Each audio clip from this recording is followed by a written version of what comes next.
What's up, beautiful people, and welcome back to my channel. I'm Crystal, this is Bon Book Reviews, and today is the first day of the amazing Readathon, and I am Team Red, repping the red scarf to work, smashing some breakfast. It's 5:45. I'm about to drive to work.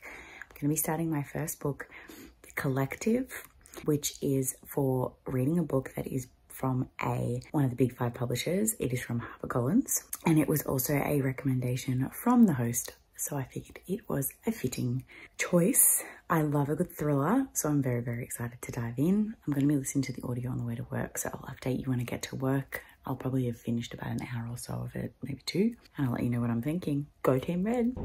So I just got to work and I'm 30% in, and I'm predicting this is going to be a 5-star read.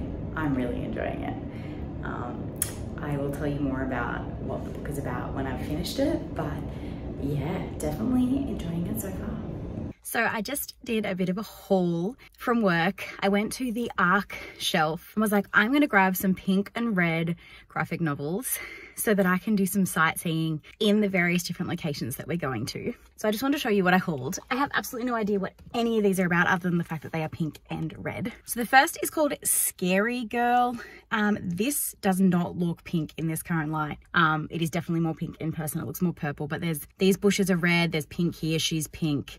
There is definitely a lot more pink than what is being shown in this light. This is a young adult graphic novel that's based on like a film, I think. So there's that one. And then there's also a whole bunch of pink on the back as well. A book called Gus and the Starlight by Victoria Careless, which is, I think, another middle grade story, which is also great. This one, I'm not too sure about the coloring of it. It's called Dark Gathering. There is pinks and purples on this front cover, but the back has lots and lots of pink on it. So I'm going to check in the Discord whether or not people think that this counts or not, and I may or may not be able to read that. And this is volume 1 in a new graphic novel series. Next we have this one, which is Akane Banashi, which she obviously is covered in pink. There's pink up the top here, there's some more pink on the back.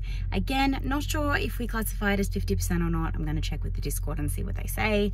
Lastly, this one I'm very excited for. This is book 1 in the new series called CatEyed Boy by Kazuyo Umiz, which is 100% red hardback beautiful edition. So very excited about that one. So it's so good. I now have some extra graphic novels to help me do some sightseeing.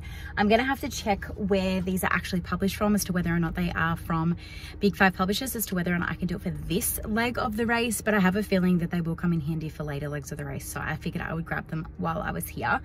I also wanted to give you an update on how I'm going with my first book. I am currently around 65% into the story. I will finish it on the drive home, and I am obsessed. I'm absolutely loving the thrill of this. I love our main character. The concept is really interesting as well.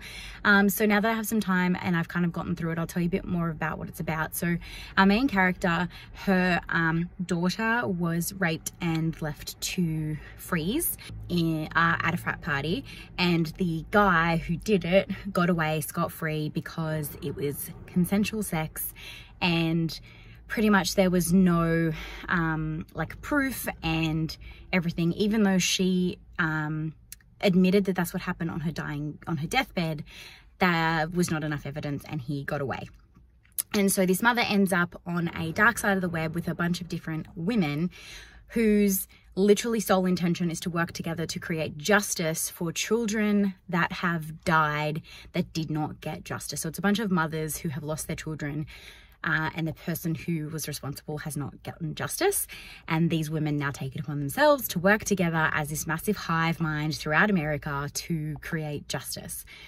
It is sensational. The linkage that they have, the intricacy of it all is just so creative. The way that this author has done this is fantastic.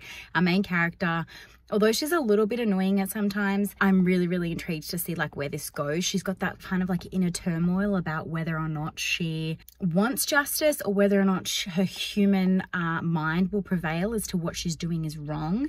And that's been really cool to see, like that inner tug happen.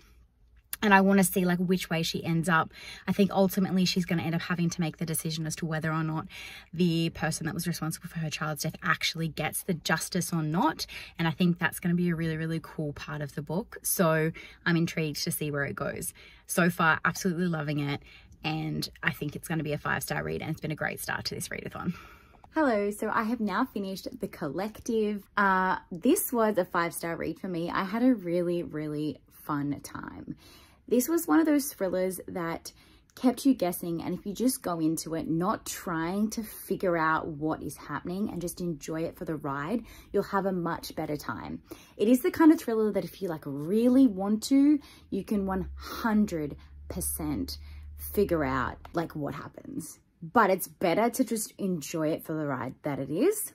So as I've mentioned before, we have our main character, and she has a daughter who passed away, was murdered, and the man that was responsible got away without justice. And then so she finds herself in this behind the scenes dark web group of women that solely want to create justice for people that have stolen their children from them. And it ends up in this massive web of like lies and mystery and just a really cool concept. I had such a good time, and I want to thank Brie for recommending this as a book.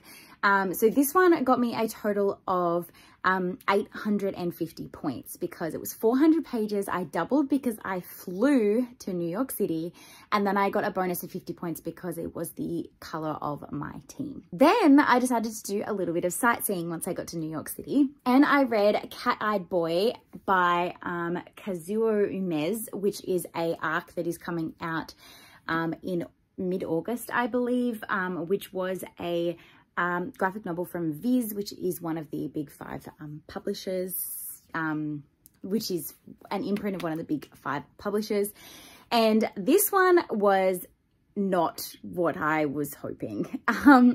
The premise of this is that we have this weird-eyed boy who is hated by humans, and he kind of dwells in like the shadow realm of the human world, and everywhere he goes, danger and kind of like disturbing tales follow him. I thought that I would get this concept a little bit more than I did, but I was slightly confused a lot of the time as to like what the fuck I was reading.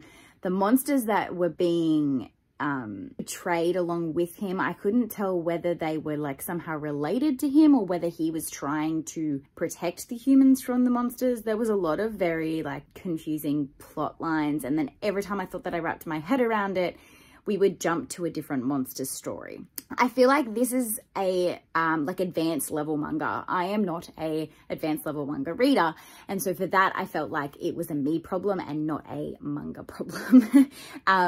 So I gave it 2 stars, but I have a feeling that there is plenty of manga people that would really, really enjoy this. It just wasn't for me. But it did give me some sightseeing points because it is a graphic novel slash manga. Obviously, I only put it down as 100 points because it is just volume 1. And then I got a bonus 50 points for it being read, another bonus 50 points for it being translated, and another 50 bonus points for the fact that it is from a POC author. I started Akane Banashi on sprints today with Brittany, which is the next sightseeing book that I am going to be doing. It is another graphic novel, 1 volume. It'll only be equivalent to 100 pages, 100 points with the bonus for color, translated book, and author of color. So I will be getting some extra points for my team with this, which I'm really excited about. I'm about, I want to say like 20 pages in. I didn't get very far because I was also working while I was on sprints, so I couldn't really be doing too much reading. It is my lunch break though, so I will probably get this finished in my lunch break. So far, I'm really enjoying this. The concept behind this is that we have our main character's father who wants nothing more to pass his Sinuchi exam, which is the test that makes him the top-ranked headliner and master storyteller in the traditional Japanese art of Rakugo. I apologize if I'm butchering any of these words. And unfortunately, what ends up happening is the exam happens and then everyone gets expelled with absolutely no explanation. So then her father doesn't get to become what he wants to become. And so she then decides to avenge her father by proving that his art is worthy. And then she secretly takes lessons under the old teacher and they kind of lead to this extra side story happening. I don't really know too much about it other than the fact that I like the idea of this being about storytelling and art and a little bit more at my alley compared to like CatEyed Boy. I feel like this I will probably be able to wrap my head around a little bit more and actually appreciate the story a bit more. I also have a couple of people that have said that they are really excited for this one coming out. This obviously has only just been released, so I'm very excited to get into it, and I will let you know my thoughts when I get through it. So I don't know where I last left you, but it is now leg 2 of the race. We are on our way to the next city, Mexico City. And we need to read a book with a beautiful cover. So for me, I am reading The Dead Romantics. It's stunning. It's got my favorite flowers, yellow flowers on the bottom. It's got 2 people reading, laying down. I just love the contrast of like how it works. It's not like the ideal favorite color, but I really wanted to ideal, like beautiful cover, but it works for me. I also absolutely adore this color, so it's what I'm choosing. So I'm going to be listening to this as I deep clean my pantry, which is one of the things that I got for my Pick-Pongathon lifestyle prompts. So today I needed to do a workout as well as the pantry. I'm hoping to do both while Addie is down for a nap. So we're going to start with the pantry and see how we go. I'm pretty much just going to pull like everything out and then reorganize, clean, and then like put it back in. Obviously we're moving, so there is some crazy chaos going on in the background. I've also got the sprints going on TV. Rye from Rye's Reading Corner is hosting, and don't worry, Rye, my TV is small, so every time I tell you I have you on my TV, you're not that big. Yeah, so I'm going to be listening to The Dead Romantics while I do the cupboard. So I will show you a before shot, and then I will show you what it looks like when we're done, and then we can have some like b-roll of me working on it in the middle. Okay, so my pantry is like not horrible. There is some level of organization. It's just really bad because it's such a deep pantry, so it goes so far back.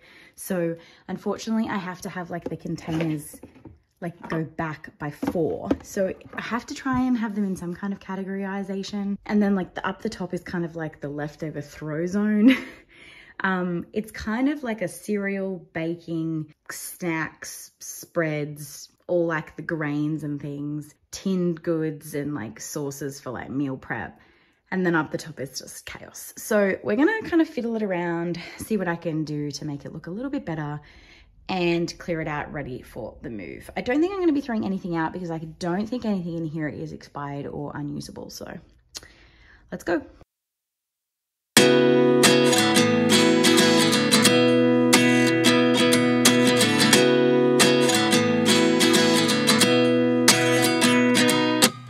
At 29 and I find myself wondering what did happen to the last 10. I ran away with my life, fast forward, never turn back again. It's kind of funny that the more we pass time, the more we need to set the rewind. And 19 was the year I had to leave you, but now I'm seeing all the signs. Is this really happening? I can't believe it's true. I'm just as surprised as you. Is this really happening? I can't be too sure, but one day I'll be yours again.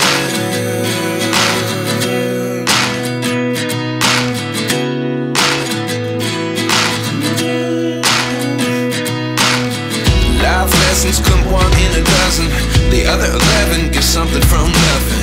I sit here looking for an answer. Maybe the biggest question was in the last chapter. You gave me the soul I have today. Without you I never could have moved away. But now I seek what you teach. I do believe I always should have stayed. Yeah. Is this really happening? I can't believe it's true. I'm just as surprised as you. Is this really happening? I can't be too sure, but one day I'll be yours again. One day I'll be yours.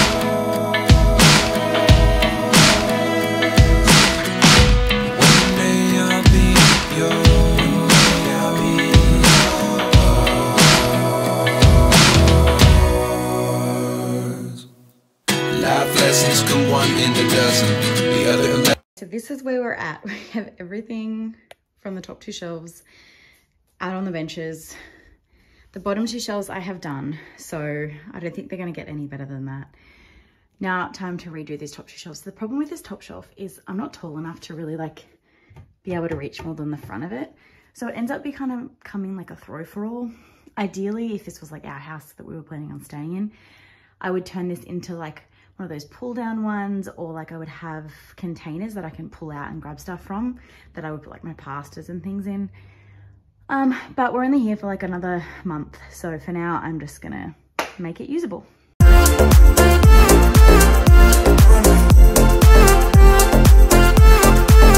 I found my way, my way, my way, my way, my way. Cause I found my way, my way, my way, my way, my way. I found my way, I found my way. I was in the dark against it all, but made it through the day. Cause I found my way, I found my way. In bad times, I know I'll be okay. Cause I found my way. So we're finished. It's what it's going to be like.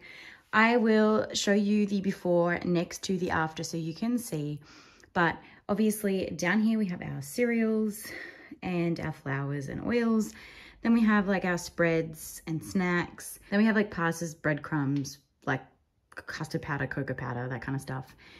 All our tinned goods. Yeah, Anthony eats like a tin of sardines a day, so just don't even think about that. Curry powders and then we have like our sauces for things. A lot of the time they're in here when I'm about to meal prep, so these will all be gone tomorrow because I'm going to be making this for meal prep. And then we have our pastas at the top, as well as like some extra like couscous and that weird rice pasta that has escaped my mind. And then all our bread making stuff at the top. So I've got like the bread flour at the back, and then hiding in behind there is like my stocks and gravies. I think that's as good as it's going to get with this being the pantry that we have. It is still much more organized than it was. Well, at least I feel that it is because I know where things are. Let me know what you think. Now, Addie is still asleep. The kitchen is a mess now because of what I've done. So I'm going to need to like throw out all the recycling. I'm going to quickly put away those dishes I washed. And then if she's still asleep, I'm going to do a quick workout, which like I'll take you along for the ride, but no one wants to watch a fat person struggle, but I'm going to do it anyway, whether you believe it or not. I hit record and then my timer kicked in and stopped recording because I realized you can't do both at once because I film on my phone. So I did this like mum workout that's like 10 minutes long, kicked my ass and made me realize how unfit I actually am. That was probably the first workout that I have done in probably 6 months, if I'm honest. I lost the baby weight really early at the start because obviously I was breastfeeding and I was up and going for a walk every day with Addie. And then she went back she started going to daycare and I started going to work. I started spending a lot of my time in the car and then eating crap to like keep myself awake for the drive. And then I was skipping a lot of meals because I would get home late, and then by the time I did bed, bath, whatever, I was so exhausted I just would climb into bed instead of eating something. So I'm very excited to move into the new house so I can get back into a routine, eating better, drinking more water, and doing these workouts more frequently, because this made me realize how unfit I actually am. I'm actually like out of breath and it was a 10-minute workout. Like that is not okay. I have officially knocked off 2 of the Pick Pongathon special lifestyle prompts. I've deep cleaned the pantry and I have done my workout, so I can tick those off. And I will be going op shopping next weekend because Anthony is away all this weekend, so I won't have time to do it. But next weekend, a friend and I are going to go op shopping. So I will be doing that and dropping off a bunch of donations as well, because obviously I have a bunch of donations since we've done the packing. We are all ready to go for a walk. Gonna listen to my audio book a bit more, but it's a lovely day and that workout made me realize I probably need to do some more. So we're gonna go for a walk. Say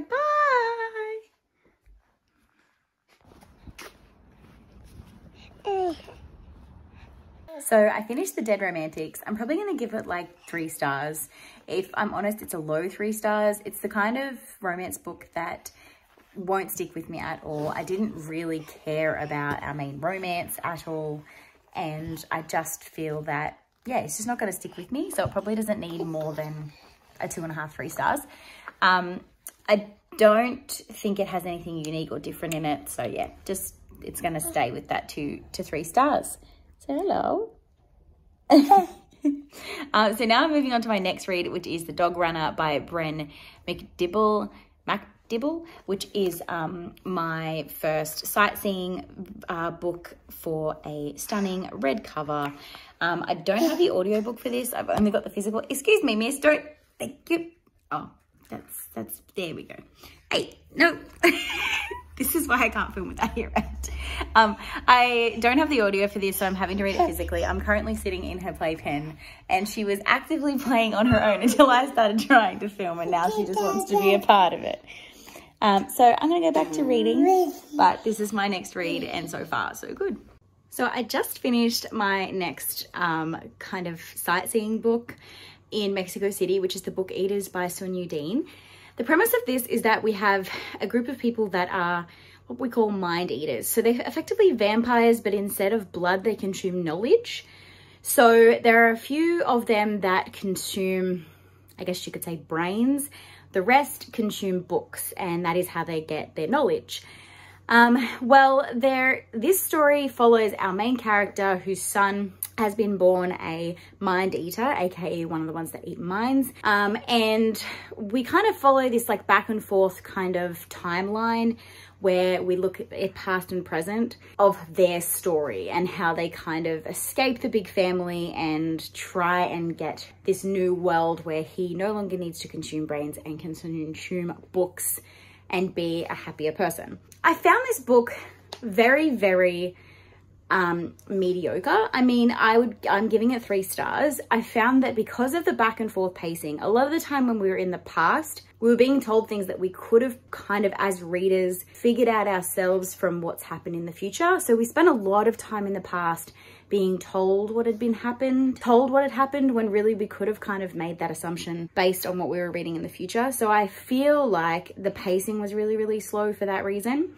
I also found myself not really caring about our main character, which also made for a very, very difficult read. Like, this is a small read. It's not a lot of pages, but to me, it felt a lot longer than it actually was. It took me a lot longer to read than I was expecting. And yeah, I had really high hopes for this one. I mean, it was blurred by V.E. Schwab, but yeah, not my thing. I have a feeling though that there would be a lot of people that would love this. If you're looking for like a contemporary kind of gothic story, maybe it's your thing. It just wasn't what I think I was expecting going in. It wasn't a bad time. It just was a slow pacing and I didn't really care too much about the characters. So that's kind of where it had its downfall. So for me, I'm going to be giving this 3 stars. It will be only getting me the page number bonuses. I will not be getting anything in terms of color or any other bonuses for this. Anyways, let's move on to our next sightseeing. However, I feel that a prompt is going to be dropping really quickly, so I don't know if I have time to start another book and finish it. So I think I'm just going to pick a really short audiobook that's like 4 hours long that I can finish in like 2 hours. So it's still like some extra points, but not something I'm going to get stuck on. So I have decided that I am going to listen to A Ghost in Her Suitcase by Gabrielle Wang. This is a 4-hour audiobook. It is from a BIPOC author, and it follows the story of a young girl who travels back to China to visit her grandmother, I believe, and in doing so discovers that she has this family secret.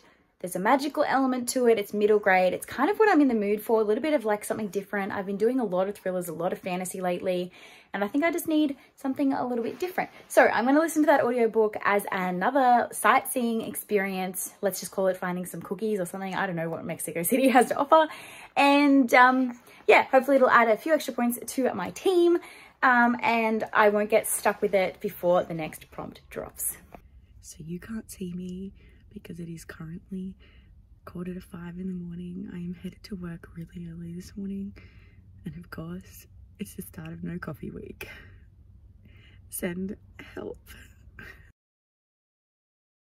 So I just finished work and I have some updates for you because I've read a lot of books in the last couple of days and I just haven't had a chance to like sit and update you. So we're going to do this in this poor lighting basement that you guys are going to get real familiar with, because this is the only time that I don't have a child around me screaming, making noise, and I'm not in bed. So anyways, so I finished 2 more books to do some sightseeing for the second leg of the race.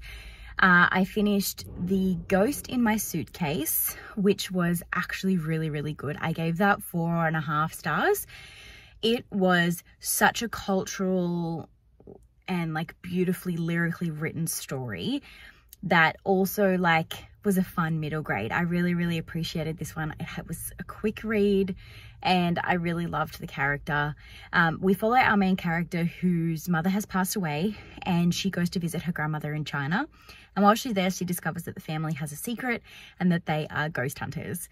And she kind of, while hunting for ghosts, also kind of like gets to escape the ghosts of her own past in terms of like the haunting of her mother's death. Really lyrically done, really beautiful, absolutely loved that. 4.5 stars. Then I read another really fun middle grade, which was The Dragon in the Bookshop.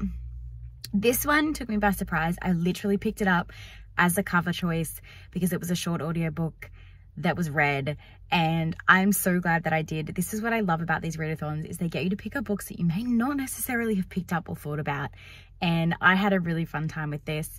The narrator was really fun to listen to. The story was really interesting. In this one, her father has died. I don't know what happened. I ended up reading back-to-back stories where there was parental death. Ironically enough, red books seem to fall under that category. It's really hard to explain what happens in this story without giving away the magic of it. It's the kind of story that I think, to have as much enjoyment as I did, you need to go into it blind. I gave it 4 stars. Really fun time, really good. Kind of like reignited my love for middle grade. Then we had a prompt drop, and I was like a quarter of the way through a manga that I was planning on reading for an additional sightseeing show. So I decided to finish that before starting the new prompt leg. And that was, I can't think of the title. I will put the cover up here for you. It was such a surprise. It's this really cool, like dark, grungy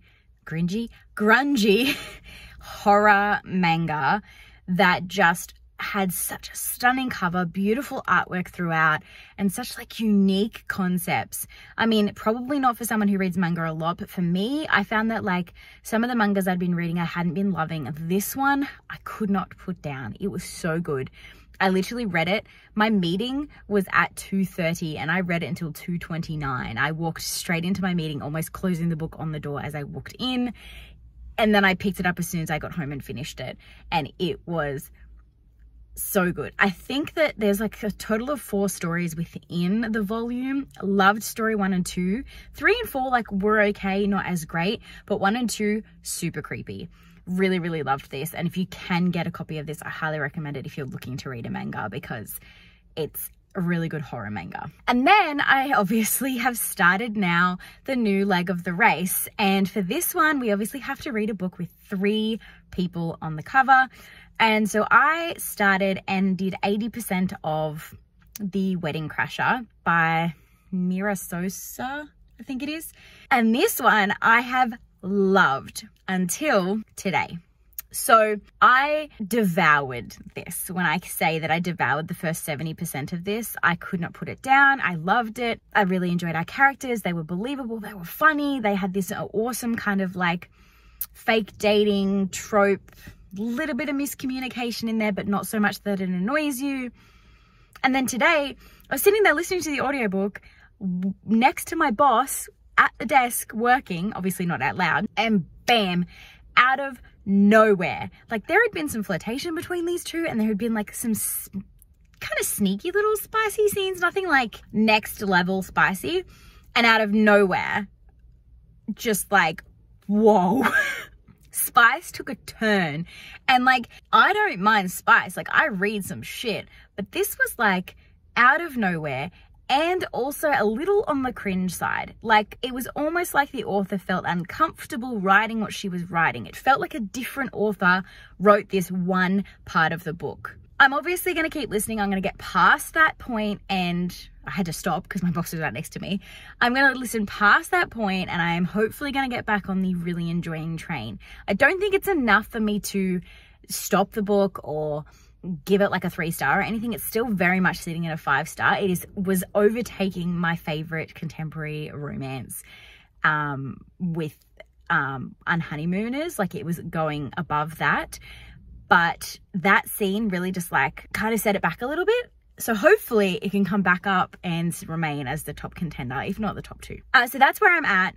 I am also having picked up a couple of extra mangas for when I get home in case I finish the Wedding Crashers on the way home. So I have this one, which is called Yashihime, which is Prince Half Demon Volume 1. Obviously there is 3 people on the cover. I know nothing about these. I just grabbed them from the manga shelf at work.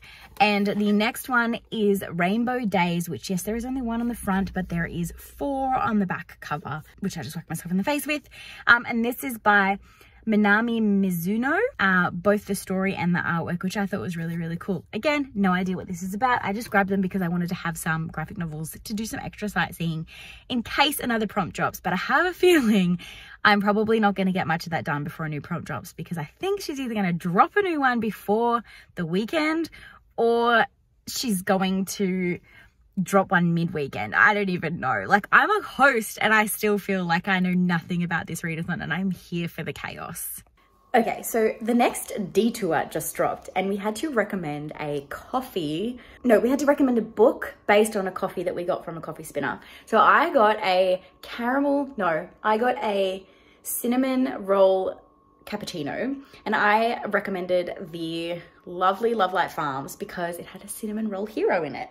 But it's been so fun seeing everyone's recommendations, but it's been making me want a coffee so bad. And with me being in my no coffee week, this was the worst time for this to drop. So what I'm going to do to try and like trick my brain into the fact that I'm having a coffee is I'm going to make a hot chocolate, and I'm going to like froth it, because I sometimes drink mochas, which is coffee with chocolate. So I'm hoping if I make a hot chocolate and just keep the coffee out, that my brain will think that I've had a coffee and stop wanting a coffee. So I'm gonna make a hot chocolate and then get back to work. But this afternoon, we are going down to get photos in front of our new house and do one last tour of our new house. I'm so excited. They're getting a whole media team out because our realtor wants to use us for marketing and stuff. So we're getting beautiful professional photos done, and I'm so excited. It's just going to be a memory that we get to look back on later. I don't remember where I last updated you, but the new prompt has dropped. So we're now headed to London. It is getting very close to the face-off weekend, and I have a sick child. So this is going to be a fun time. I am still on my London book. I have about 3 hours left of the audiobook. I'm listening to a Hades and Persephone's retelling, A Touch of Darkness. And I really enjoyed it to start with. It's kind of hit like this slow point, but I have a feeling it's going to pick back up again soon. So fingers crossed. Addie had a little fall at daycare, and she has her 2 bottom teeth, and then she's a vampire. She's got these 2. These 2 were cutting but haven't come through yet. So she had a fall at daycare, and the bottom 2 teeth hit the top tooth. So she had a bruised gum and a tooth trying to cut through. So she's been a little bit sad, but and then on top of that she got gastro. So she's home from daycare today and having some time with mummy while we work. Yeah. And yeah, I am trying to get my book listened to. My mother-in-law is going to come around soon and try and take her for a little bit while I work, which is fantastic that I have that resource. And then tonight we are headed to Anthony's Nana's house for dinner, which is really good because they are heading to Malta for 6 weeks soon. So we wanted to see them before they left. And I will be able to listen to some audiobook, hopefully on the drive down, which is about an hour, so that I can finish that book so I can get to London before the face-off weekend starts on Friday. That's the plan. And then I have absolutely no idea what I'm going to read for face-off weekend. They've just put up the announcement that we have to do a spinner wheel, and on the spinner wheel there's different flags, and depending on which flag you get, is dependent upon the book you have to read because those colors need to be on the front, but it's based on the amount of books we read, not the pages. So short books are really going to come in handy this time. So I did bring home a bunch of graphic novels from work. I also have a whole bunch of graphic novels taken out from my library, some short books ready to go, like audio books that I can do while I'm like around the house and stuff. It's going to be a good time. Are you excited, Eddie? She just smiled and poked her tongue out, which you didn't see, but yes. Are you excited? We're very excited. So I have just finished my London book. We are getting ready for Face Off Sprints. My daddy in the background, she's just discovered how to make that sound. And going into the Face Off weekend, like there is more than one team that has it out for us. And I think we have been the target of multiple sabotages. Everyone thinks Red's a threat.